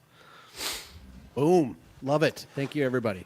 Yeah, but let's get back to some issues. Here's what I don't get. Bar trivia? You ever go to a bar trivia, El Chaco? Yeah, I used to kick ass at that. Did you ever have fun? Let me rephrase that, because I don't. It's not that I don't have fun at bar trivia, but usually the fun that I'm having at bar trivia is irrelevant to the bar trivia that's happening. I can see what you mean by that, because like it's the goofball nature of especially like people who take it really seriously. Right? Yes, and I hate those people. They need to have their own bar trivia league where they can all circle jerk themselves off the fucking face of the planet. There was a bar, it was a brewery here in St. Louis when I first moved here. A friend who lived out here and some of his friends from college, they would go to this brewery and I became friends with them, and so I would join them, and it was a fun little deal. Like when you went around, you got a little ticket. The ticket got you a small pour of beer. And if you built up enough tickets over the rounds, sometimes you would just go like get a flight, like a last call. You would get a flight of different beers. Sometimes you just get little small beers. And if you won the whole game overall, then you got like a full pour at the end of the night. So we had a lot of fun playing those. I think they would give tickets like the first 2 or 3 places in the thing. And then over the last year, this one team that was there is now there every week. It was only there like every so often. And they went from like 5 or 6 people to now they have like 14 people on their team. And we have our little team of 4 to 5, sometimes 6, sometimes 7. And it's like, well, there's absolutely no way for us to compete. And so they just, every fucking game there, it's like, all right, this round, this team got 10 because they have 17 people over there answering the questions. And so they get all the fucking drink tickets, and then they won the whole round. It's like, well, this kind of became not fun for everyone else. But we still went and we enjoyed it because like the food was good and the beer was good. And then the food place that was like not, the beer place did not serve food, but they had a little window where you could order food. They replaced it with a taco stand run by an Irishman. And that sounds about right. Yeah, and it was they're other Catholics. Look, dude, you're not fucking good at this whole Mexican food thing. And so the food kind of went downhill, and like we weren't having as much fun with trivia. And because like even I think we won maybe one time in the year of going, maybe 2 times, but we would win like a couple of rounds a night and get the little small pours and we'd have a good time. And then like the last 3 or 4 months, we've just like fucking not won a thing. And it's like, this is kind of not as fun anymore.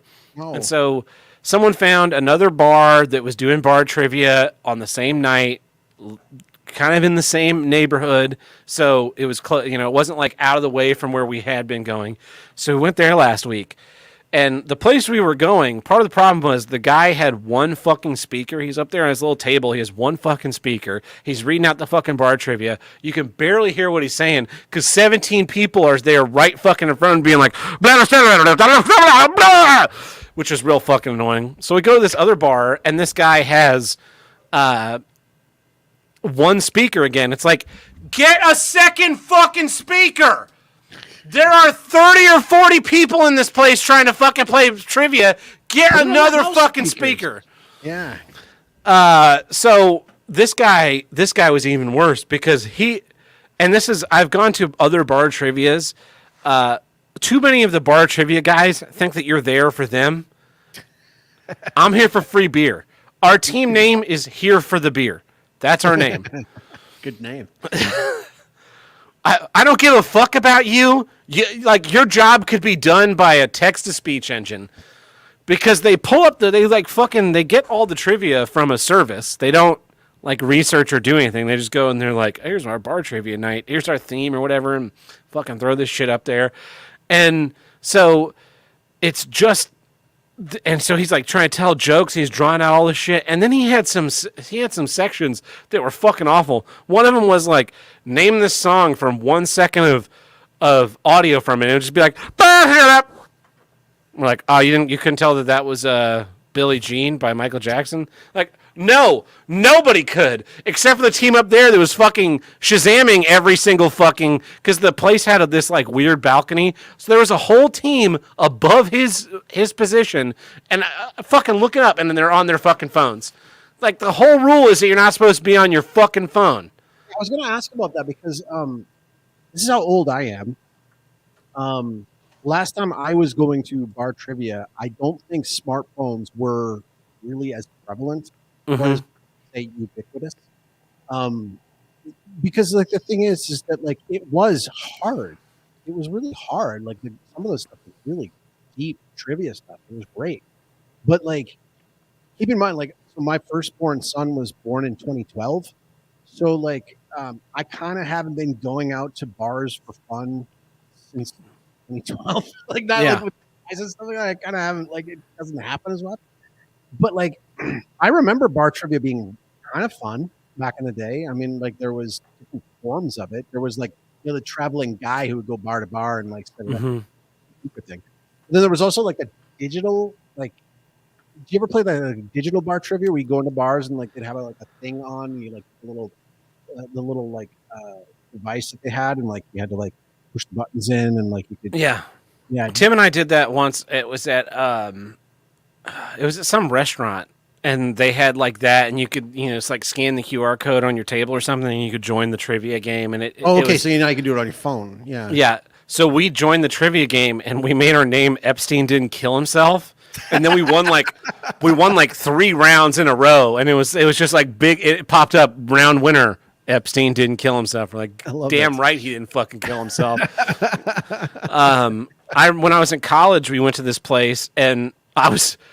This is probably the most pissed. I almost just left. I was so fucking angry. But it was a bar trivia thing, and there was like the regular round and there was a bonus round. The bonus round, you sent up one person from your team, and they would just it was like Final Jeopardy, right? They gave you the category, and you go up there, and then they tell you what the bit was. So they're like, all right, this category is composers. And it's like, well, Tab's the one to go up there. And so I get up there, and I was like, all right, I have a list of composers here. You name a composer, and if you can't name one, we'll slowly eliminate you all until you're done. What? So I now we could all be there and be like Bach, Chopin, Mozart, Chopin, Liszt, Vivaldi, Wagner. We could do all those, right? So I like again. So I order them all in my brain, and I'm like, all right, my first one, Aaron Copland, the greatest American composer. Aaron Copland. Sorry, buddy, not on this list. What? Not on this fucking list? Whose fucking list is this? And he's like, this is just a list of like 50 composers that I found. I'm like, well, fucking Aaron Copland is one of them. He fucking wrote Beef, It's What's for Dinner. That's what the fuck are you talking about? And I got into a fucking argument with the guy, and then I think we got kicked out of trivia. But I was just like, I want footage of this shit. He's a fucking composer. That's a fucking composer. And so then they go down, they got like 6 names in before everyone was fucking knocked out. And it's like, well, I can't fucking go up there and list any of the other fucking composers I know. Because apparently I know too many niche composers like John Philip Sousa. You fucking cunt.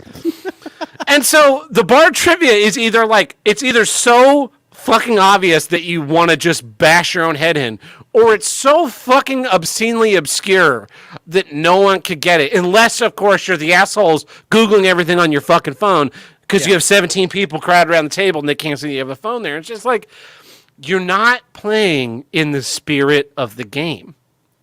Nobody does, though, it seems. Like, there's always that cheating group. And, I mean, to be fair, like, beer's on the line. So, like, you know, like, I mean, that's going to wobble your morality in terms of, like, well, it's beer. Beer's on the line. There's free beer But you should involved. conduct yourself with honor. That's the problem, is that, like, I would people love that, but and so we don't live in a high-trust society. so and then like it all comes from this service. So again, like anybody could like I could just fucking go find a thing that's like bar trivia service thing, and then go host a bar trivia with 2 speakers, and I blow all these guys out of the fucking water. Yeah. And it just, I want to enjoy it, and I enjoy spending time with the friends, and like we joke around, we have a good time. This last one we went to, he was like, this round has a theme. See if you can figure out the theme after answering some of these questions. And he starts like reading questions. They don't make any fucking sense. Turns out the theme is a bunch of the theme was that the words had the answers had a word that had the ave sound in it. Not fucking clear at all. Like, they all think that they're Jeopardy, and Jeopardy was really good about this, right? Where Jeopardy, you start out Jeopardy of $100, $200, $300, $400, $500, right? 5 questions in the category. First question, so fucking easy it hurts. Second question, a little harder. Third question, harder still. Fourth question, hard. Fifth question, very hard.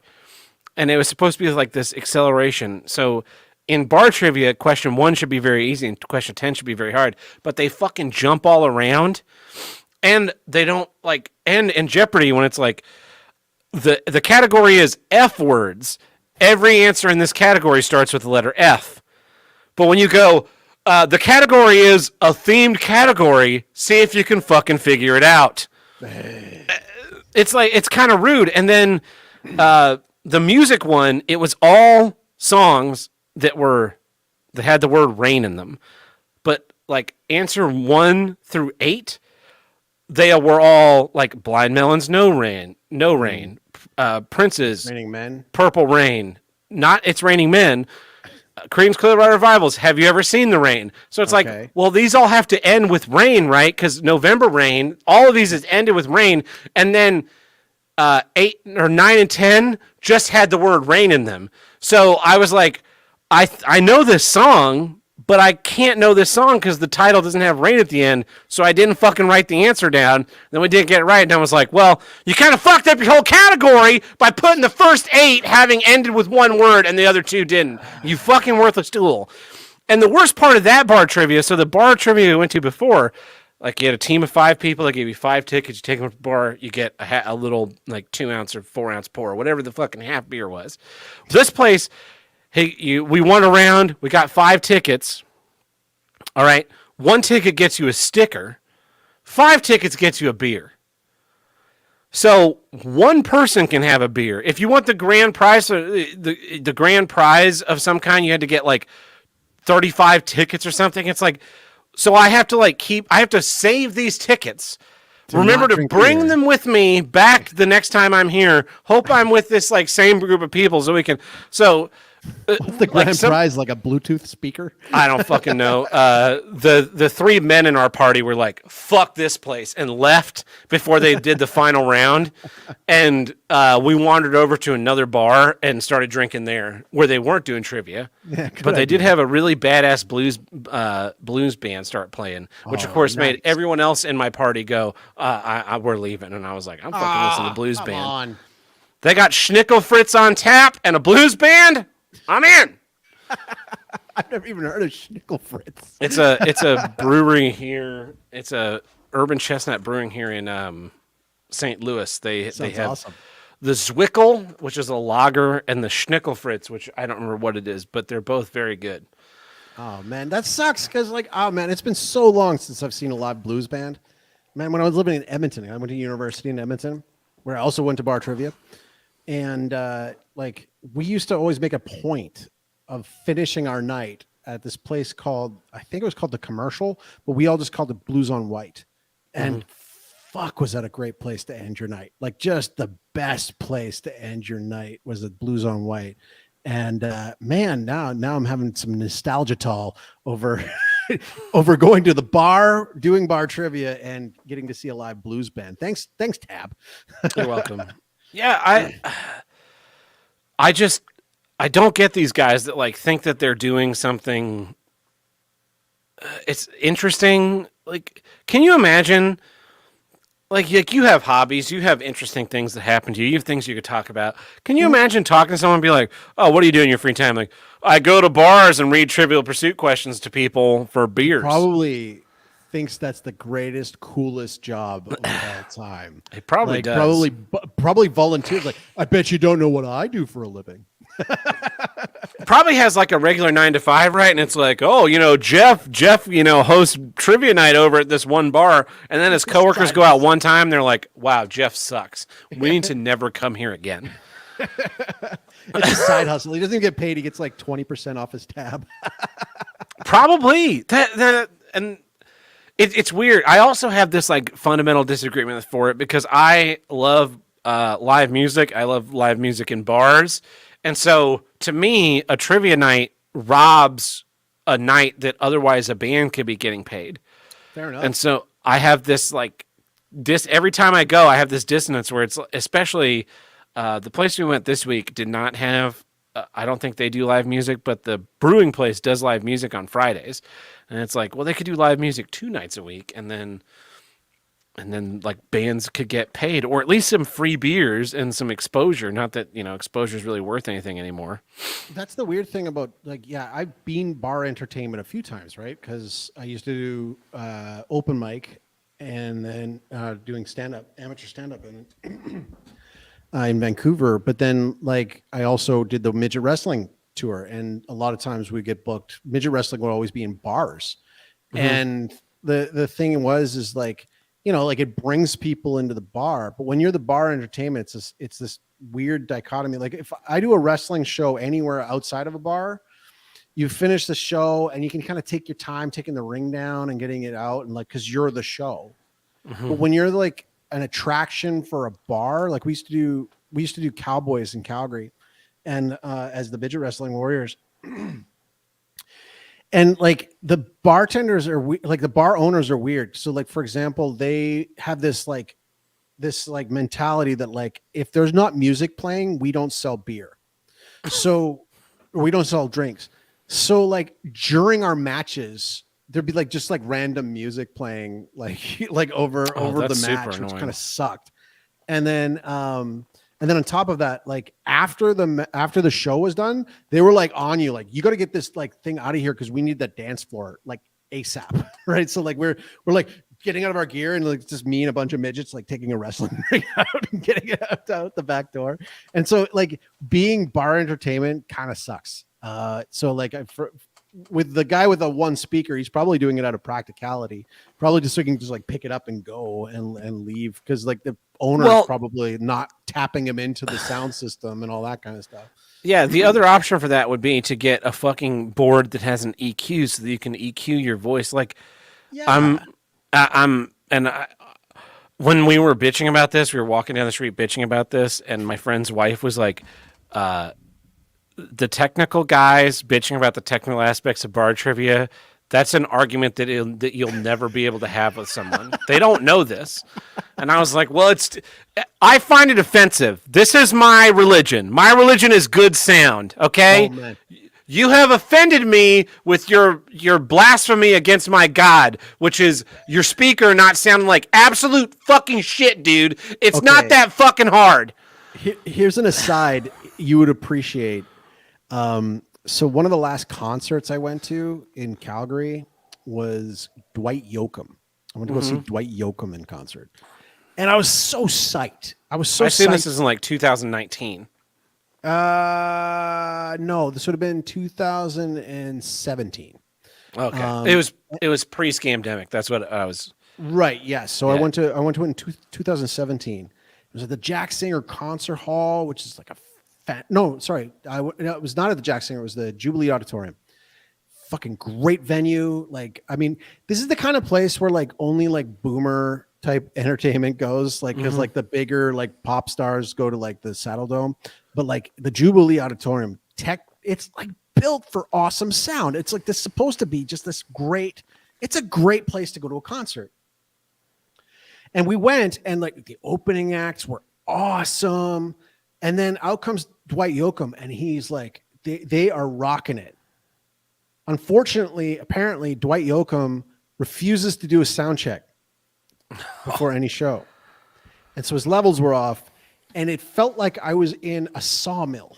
Like, it was just so over the top, like noisy and badly equalized. Like, it was just the fucking worst.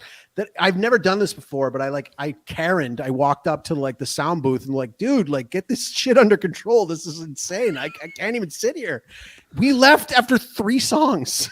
Oh like, shit. I've never left a concert before. I couldn't do it. We went outside the place and like we're watching it on the monitors and like having a couple more drinks, and then we had to like bolt. It was like I was so bummed about it. And so I hear you, like bad sound is the worst thing ever. It's just the worst. It'll take you right out of everything. The college town that I lived in, they had this music festival every year, Norman Music Fest.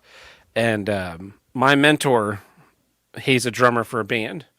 And so we went out to see his band playing, and the sound guy was atrocious. And I gave him 3 songs. I think I might only give him 2 songs. But it was so bad that I walked over to him and I just said, hey, can I just check one thing? And then just kind of slid between him and his sound console and started like changing levels and gain and EQ and shit. And I like take a few steps out in the room and listen for a second. And I walk back and like tweak a few more things. And then I kind of got to where it was kind of sounding good. And I just turned to him and went, don't touch anything. And I went back to the people I was standing with. I want that too. And the funniest thing was, we didn't really say hello to my mentor because he had to load out and everything. But then Monday morning, I'm sitting in his office, or Monday afternoon, whatever, and he was like, "Did you go mess with the soundboard during our set?" And I was like, "Yeah." The guy was really not doing well, and he was like, "Was it like 3 songs in?" I was like, "Yeah, it was on the 3rd song." And he goes, "Yeah, I could tell." From the stage, he could tell something dramatically changed very quickly, and it's like, well, there's only one person I know that would be like that rude to someone, that autistic. And then from that point forward, every music festival, he would just like throw me $50 and get me a pass to the hospitality tent. And I would just go stand next to whatever sound guy and make sure that like the shit. But then it was like official. It was like, hey, this is Tab. This is our sound guy. You can mix, but let him kind of give you some pointers. And so I just tell them what they wanted, like what they're looking for, and then boom, they'd be off to the races. Oh, that's awesome. That's awesome. So when I say like I hate bad sound viscerally, I really hate bad sound viscerally. And so when I go to these fucking bar things, and the guy's like,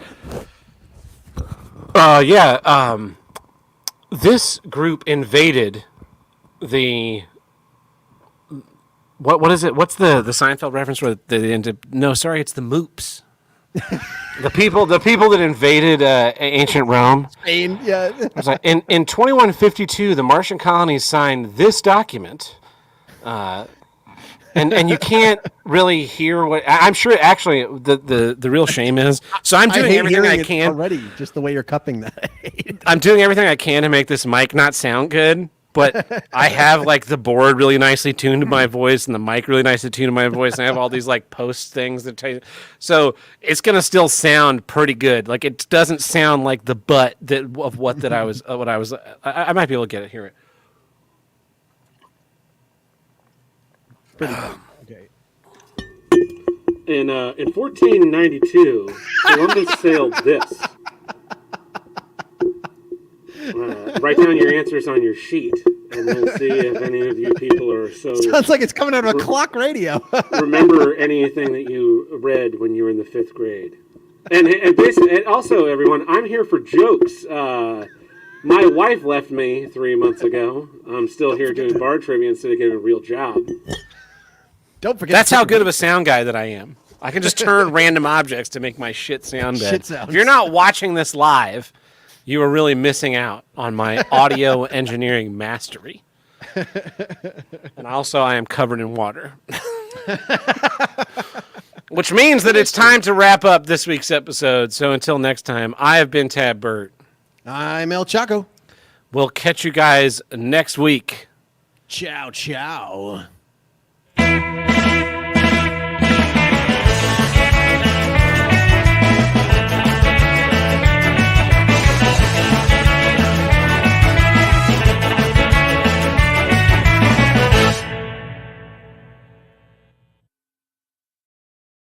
If you want to call into Here's What Get Hot, if you want to call into Here's What Get Hotline, call us at 704-750-9434 and tell us what you don't get. Or you can visit us on Discord. We have a voicemail upload channel over there. But here's one. We don't have anything from Discord, but here's one from the voicemail hotline. Hey, Denhelm, here's what I don't get. Why vehicles don't come with, like, the little fan that cools off your nuts? Because, you know, like in the 90s, 80s, they had, like, a little fan that was adjustable, and you can adjust it to, you know, shoot up one pant leg, cool off the right nut, and then adjust it to cool off the left nut. And now you just have the thing that blows at your feet and the one that blows at your fucking hands that just makes your hands cold. I want my neck to be cool. It's fucking 90 degrees out with 95% humidity. I want to not swim in soup and then just fucking not be wet. Bring them back. Stay furious. You know what he's talking about? Yeah, amen to that. I think we all know why these don't exist anymore, right? Because nobody has nuts left. It's very close. It's women. Yeah. Women are always cold, and some fucking thing's shooting at them. They don't understand why it's there. They're like, why is it so cold in your truck? I drive your truck, man. Just put it in the driver's seat, man, because, like... Well, it was only in the driver's seat. Like, yeah, though, I don't think I ever owned a truck that had one, but I have driven one, and I remember thinking, like, this is perfect. This is what I need. Well, this is the thing. Like, they have all these, like seat warmers have become ubiquitous, you know, unless you don't want to pay the subscription fee or whatever that Mercedes is doing. But like, you know, like I'm all, like, the idea of a seat warmer is great until, like, you're toasting the boys. And then, like, instead, like, yeah, that sounds fantastic. Bring that back. Good call. That is a great call, by the way. Whoever that caller was, thank you. Yes, you nailed it. Great issue. Yeah, Deadhelm, longtime listener, multi-time caller. I think that's the way that phrase goes. Yeah, I remember once I was working this. I was working this call out in Oklahoma City, and I was driving back to Tulsa every night because they were paying me an outrageous amount of money, but it was in a high school or maybe a middle school theater. We were pulling out the old rigging system, and they were going to install a new rigging system, and it was not air conditioned inside of the school. And so I brought my little Ryobi fan. It was like a 10-inch, maybe an 8-inch fan that ran on a 18-volt Ryobi battery. And I was working in a scissor lift, and so I just had the Ryobi battery next to the scissor lift controls. So anytime I was, like, driving around, it would just blow up at me and cool me off. It was very nice.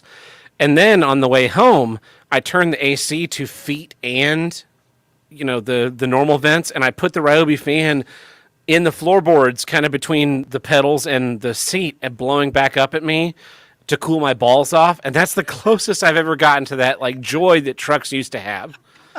Basically, aren't you worried about, like, it, like, falling over and, like, getting stuck on between, like, the pedals, so you can't, like, you know, hit the brakes properly or anything? But at least if when, like, my car accelerated out of control and I died with temperature controlled balls.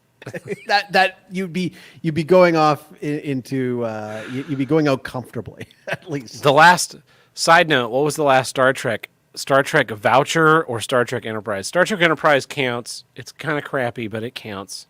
Also, you asked earlier if I've been working out. I don't think I've been working out, but I have been, like, slowly killing myself in a sauna every day, or not every day, That's twice good a for week. you. That's good for working in glass, which has been, like, I made this glass a couple weeks ago. Doesn't show up well, but it has a square bottom and a round top, which is kind of cool. I like it.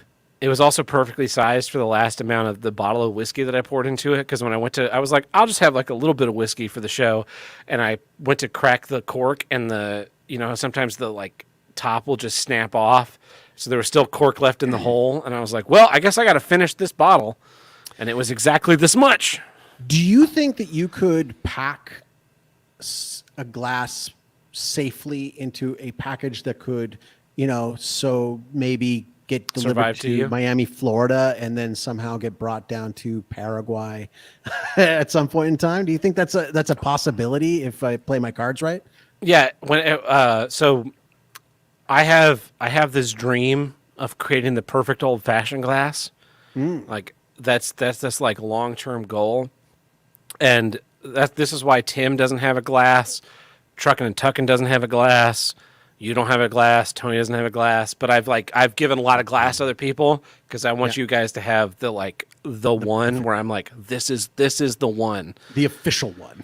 And so it's funny because you're mentioning about all the activity that you're doing, and that's like helping you out. Like the sauna is one thing, but the fact that you've taken on the glass blowing, because that's like a completely different body movement than anything you do at your work. Yeah, that's like really good for you.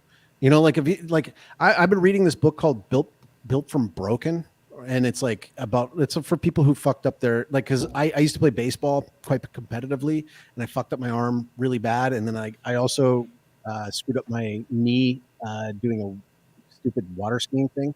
And that totally messed up everything because I used to bike and do all types of different sports. And then slowly over time, your body just falls apart because you're not doing a variety of movements. And what I've learned is because a lot of times people talk about oh, your flexibility goes, and flexibility is bullshit. Nobody gives a fuck about flexibility. It's all about mobility, right? Flexibility is only as good as you can move. And so the thing is if you're doing all these kind of different activities that cause you to do completely different movements, this is no joke. The glass blowing is actually really good for your health is what I'm learning. This is going to extend your life by making a variety of your movements, because you're not sedentary, you're standing, you're moving things around. You're having to it's clearly helping you out. You enjoy it. No, I think it's been really good for my mental health, because it's something that win, lose, or draw, there's something on the other side of it. So totally. even when stuff fucks up and fails, it's okay, I've learned now from this. And so I've been, I feel like I've taken this huge leap in this course that I've been taking. This is week 3, right? And I feel like I took this huge leap just in 2 weeks of being back into it and being more aware of, or maybe less aware of, I've started to become less conscious of my actions, if that makes sense, where I've started to trust more, and that spread. So one of the reasons why today was a really great day for me is despite I know you had a rough day, and but I rode I've been riding. The weather here has been fucking phenomenal for the last 3 months, and so we're only just in the next 2 days we're gonna hit 109 degrees, but we've been in the 80s, the low 90s, and so it's just been beautiful motorcycle riding weather, just fucking awesome. Gorgeous. And so I've been riding a lot, and so today I was riding home, and I checked the Google Maps before I left to where my bike was parked to get home, because my bike wasn't at work, my bike was somewhere else. It was where the van that I was borrowing was. And so I look at the maps, and it's it'll take you 32 minutes by going out and taking this freeway and sitting on the freeway and doing all this. And I was like, fuck that. I'm riding through the park, because I really like riding through the park, and I wasn't on a deadline. And so I was fucking riding through the park, and I was going through turns in the park today in 3rd gear that normally I'm in the low end of 2nd gear.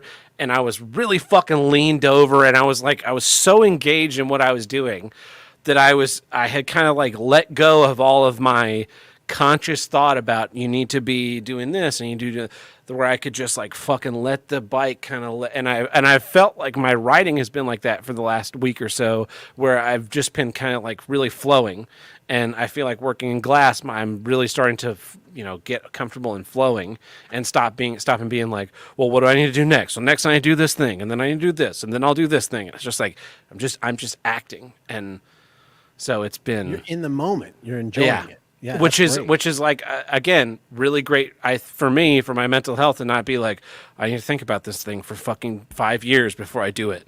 I just need to like let it go and just do stuff. Yeah, man, So. you're living, brother. Here's a voicemail I think from Andy. Here's what I don't get. Instant submarine expert. Bitch, you live in St. Louis, Missouri. World renowned for our submarines. I don't know if everybody suddenly just went through the University of Phoenix Online's master course on submarine technology or what, but suddenly everyone knows every aspect of the operation of a submersible vehicle. Jesus fucking Christ. Look, you don't have to be a submarine expert to know that those guys that killed themselves at the bottom of the ocean were idiots. Right? You think they actually died? Yeah. Well, I don't fucking know. I think the whole thing was a distraction. Like it was From the Biden $5 million thing, maybe? They obviously Wagner knew they thing? were dead like like 4 before the days whole search prior. happened, and then they fucking spent all this governmental money to go fucking find the bodies. We're hearing banging at the bottom of the ocean. Like, from what? I don't know. They fucking exploded 5 days ago, or imploded 5 days ago. It's like I don't. You should just know, right? You should just, if you have like a thinking brain in your head, there are you get those gut feelings about some things. You're like, I don't really know about this. We've all had those situations, right? Where like some guy's like, hop in a car, it'll be fine. You're like, no, really, man, I'll Uber home. And then that It's like guy going to a fucking wraps his car Paraguayan around. fair. When I go to a Paraguayan fair with my kids and we're looking at the rides, we're like, not that one. It's just not that one. It's not a good idea. No. Yeah, I've been to some like carnivals, and this ride is going like as it's kind of spinning around. You're like, yeah, we're not riding that one. No, that one's not getting the proper maintenance. Also, technically speaking, the device that they were in was not a submarine.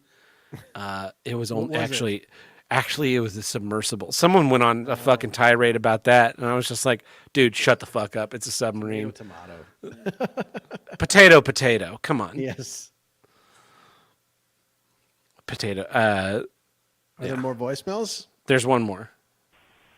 Well, here's what I don't get, the subjectivity of time. Like, I got here to work today, did stuff, whatever, got kind of busy at what I thought was the end of lunch. Just looked up, it's noon. Like, I would have thought it would be fucking 2 o'clock because of how busy we were and all the stuff we got done. And I don't know what the hell I'm going to be doing with myself for the rest of the day now. I mean, it's nice to get stuff done, but it's like, now all of a sudden I realize I have another 9 hours to go before I can go home. And sucks. This is why salary jobs are way better than hourly jobs. Because you can just kind of be like, well, you can just be like, oh, yeah, all the stuff we need to get done today is done. I'm leaving early. Yeah, my favorite is piecework.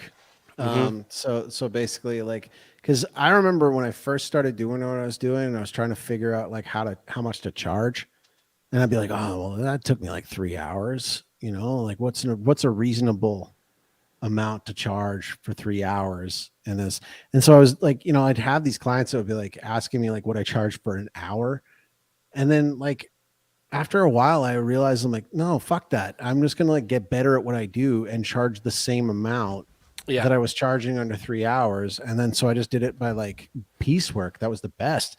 And so like, sometimes I do it fast and sometimes I take my time and all that kind of stuff. But so I feel you for the caller though, man. Yeah, I used to hate that when you like look at the clock and you think that like you're way ahead of that you're way further along than you are, and it's just like yeah. Do you ever have to like work like a double shift at like a job like where they like break it up? El Chaco, I once worked 100 hours in a 6-day period. I think that's what it That's was. not good for you. Yeah. That's why I live in St. Louis now. Man, yeah, no. Okay, so I anybody feel who's like listening to this right now at work, I feel you, brother, and I hope that it improves real soon.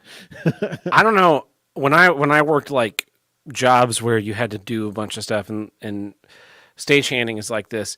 I would much rather work an 8-hour shift where you're just like balls to the wall for the full 8 hours than working an 8-hour shift where it's like 10 minutes of work Slow. and then 2 hours and then 10 minutes of work and 2 hours, because that 8 hours, like, yeah, it sucks, but it fucking blows by. Whereas when you like blow through all your shit and then you got to sit there for 9 hours to fuck all to do, that 9 hours will feel like an eternity. Absolutely, absolutely. Like, I remember when I back in the day at one point in time I worked at Starbucks, and I remember if I worked at like a dead Starbucks that didn't get a lot of people in, that was like an eternity, man. It was the worst. And then like, the manager was always like finding something for you to clean because like they don't. You got want time to you lean, you got time to clean, El Chaco. exactly grab a broom, and like, but then like when it was like super busy, it would go by fast. But then the same fucking manager would be at the end like, "Oh, where do you think you're going? You haven't done your cleanup yet." It's like I had no time. You got other shift work people coming in. Like, I don't want to do that. That's not going to happen. But I actually one of the best worst jobs I ever had. Do you remember when Netflix was like the mail thing, like when it was done by mail? So in Canada we had one that was called Zip. It was just zip.ca. We didn't like, I think we got Netflix later, but like Zip was kind of like the Canadian version of it. And I worked at one of their, like, it was like, I was like in between jobs, like looking for a better job. This was clearly like one of those jobs that you hate enough that you're like every day when you finish the shift, you're like immediately getting home. Like, I got to find a better job than this. This job sucks. And like, but the Zip job was actually not that. Could I pause? bad. Could I pause you and say, like, do you wish you could go back to yourself then and be like, it all gets better, buddy? Oh, I send those high fives back all the time, man. Yeah. We've talked about that before. It's Because, like, yeah, man, I'll be like, if I could go back in time, I'll be like, yeah, man, like you're going to meet this girl and she's awesome. And she's going to be your like best friend. And then you're going to like make other people. And then like people are going to appreciate your work. And then all of a sudden, like you're going to get like paid a lot more than you thought you would, and you're going to be doing something where you get to work at home and you get to be around your family all the time, and you don't have to be at this Zip place getting paper cuts all over your fingers while you're like inserting DVDs into like the flimsiest shitty envelopes that have ever existed. Man. Yeah, and like that job was like they paid you like bare minimum, as low as they could pay you, and then like topped you up with bonuses based on like how many things you got out the door, like how many you could get through. And I worked with like two people who've been working there for like 7 years, and they were just cranking them out like crazy. And they like they gave you like 1 or 2 days to get used to it, and they're like, you'll get faster. And then like because I wasn't as fast as them within like 3 days, like that's when they started like ragging on me about it. Like, why aren't you faster at this? Like, you're really holding us up. And it's like, dude, why don't like, you have a better job after 7 years? You fucking loser. No, I was like, dude, like, quit. Like, I'm not not 7 years, but you know what I mean. Like, they were there for a few years. And it's like, dude, like, but they were kind of like those types of people where that's really the only job. They're when like you apply at like a restaurant. Have you ever worked at a restaurant before? Okay. When this thing happens when you apply at a restaurant, and it's like it's this reality slapping you in the face, because they're hiring for the back of house and for the front of house. And as soon as like they're like, actually, we really think you'd be better in the back of the house, like washing the dishes. Whereas like the hot chick in the same grade as you is like, we're gonna make you a hostess, and we're gonna like make sure that you get like tips at the end of the day, and you're gonna like be like like get like lots of breaks and like get like free food. Well, this guy over there is like getting his like nuts soaked by like splashback in the like the dishwasher zone. Yeah. That's like a really good humbling experience to know, like, oh, I guess I'm not really an 8. Maybe I'm I started as a dishwasher, and I ended as a fucking assistant manager. Ooh, you I was worked your way up. running that fucking place. Yeah. I'll bet you were a real hot shit then. As far as that like mental high five back, Yeah. I don't know. I knew when I applied for the job that I have now, I had this feeling where I knew I could feel that was like the job that I was meant to do. Like it felt like the job description. I was like, I feel like I meant to do this job, and now I have to wonder because we weren't like in regular communication about anything, but now we are, and we talked about that whole mental high five ethos that you have of like when you do the real shitty thing, and then you like make the you reap Overcome the it. You're better off in the future. Yeah. yeah, you like kind of send that back to yourself to, for the mental keeping yourself going. I didn't know about that, but I feel like I have been sending that mentally back to myself a year ago or a year plus now and maybe that was the feeling that I had that was like, you have to apply for this job. You have to do it. You have to take it because I really am. I'm so happy with everything that's happening in my life right now. Awesome. That's awesome, man.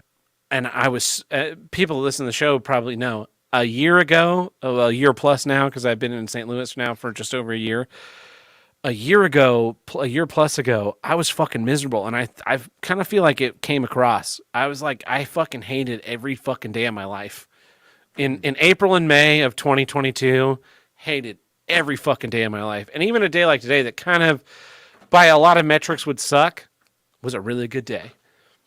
And That's so awesome, that transition that I've gone through has been, it really, I tried to frame everything the year that came before it. I've tried to frame that as like all of that shit. You had to do all that shit for this to be worth it. And it absolutely has been. So here's what I do. Here's what I do get. The life choices that I made a year ago that took me to the most dangerous city in America. Awesome.